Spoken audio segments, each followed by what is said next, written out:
Hi, and what we look at today is portion sizing. So, portion sizing can be a very quick and effective way of implementing good nutritional behaviors in your lifestyle. So, what we'll cover is three methods of portion sizing: the my plate method, hand size, three meals and two snacks, and then look at utensils to help you with portion sizing throughout the day.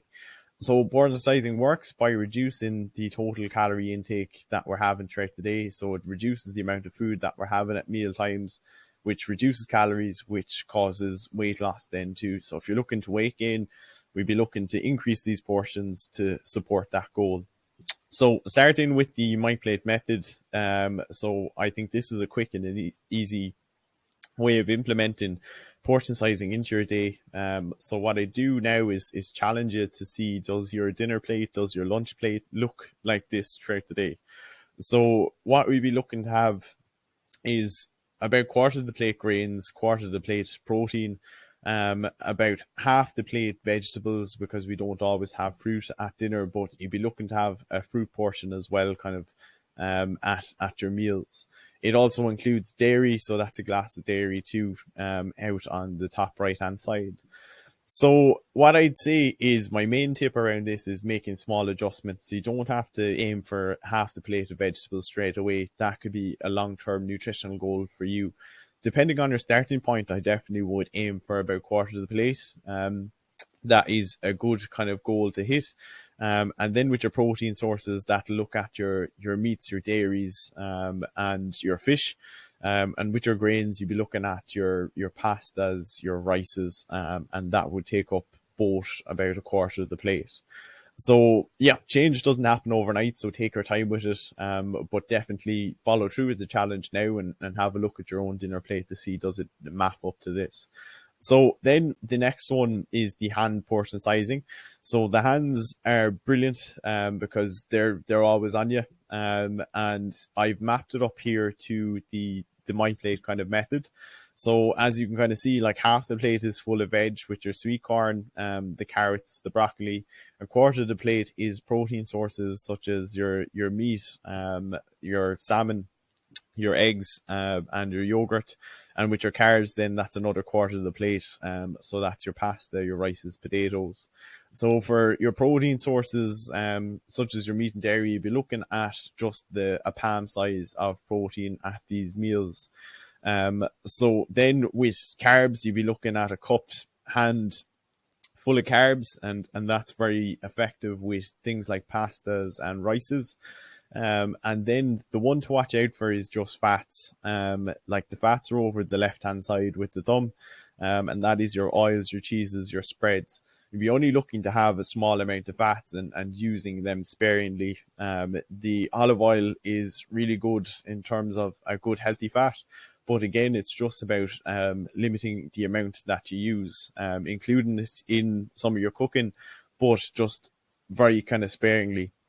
The thing is with fats, they can be very high in calories, and yes, we do need a certain amount of fats in the diet to be healthy.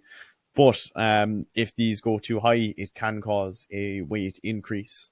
What I'd be saying, if you're looking to lose weight, just look to have them sparingly with the thumb size. If you're looking to gain weight and build muscle, then you can actually afford yourself a bit more of these because they help increase the calories from that side of things.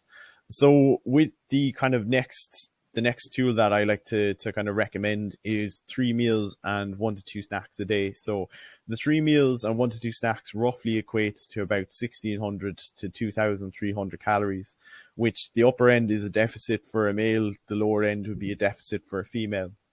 So those work really well, and it's really good in just kind of constructing an easy routine just in your head.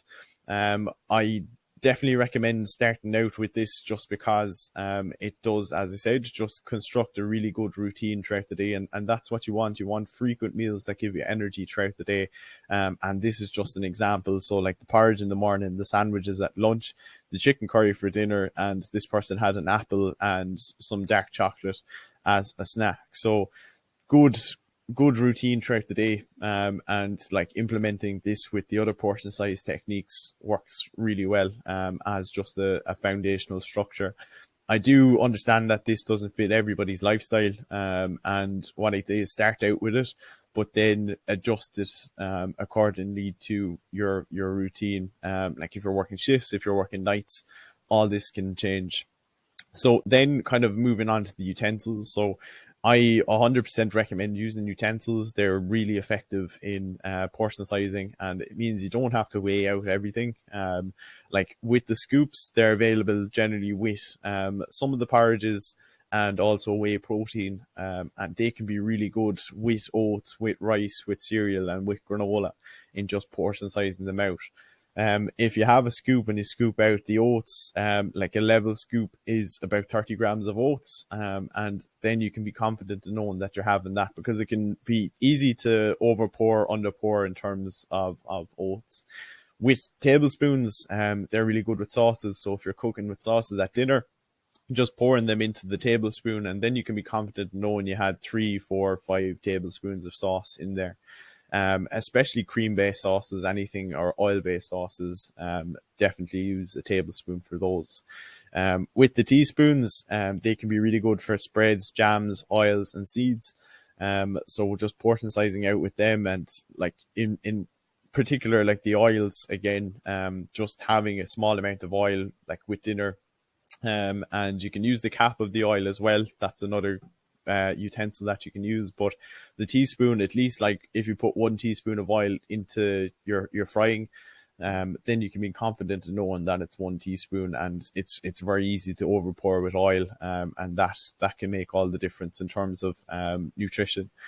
The handful, again, that kind of comes into the hand portion sizing that we talked about, and just an example with nuts there.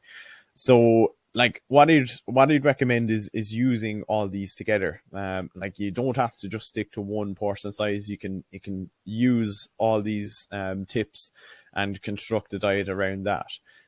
I'd definitely start off with the MyPlate method if this is all new to you, and then incorporate like the utensils and the hands as you go on.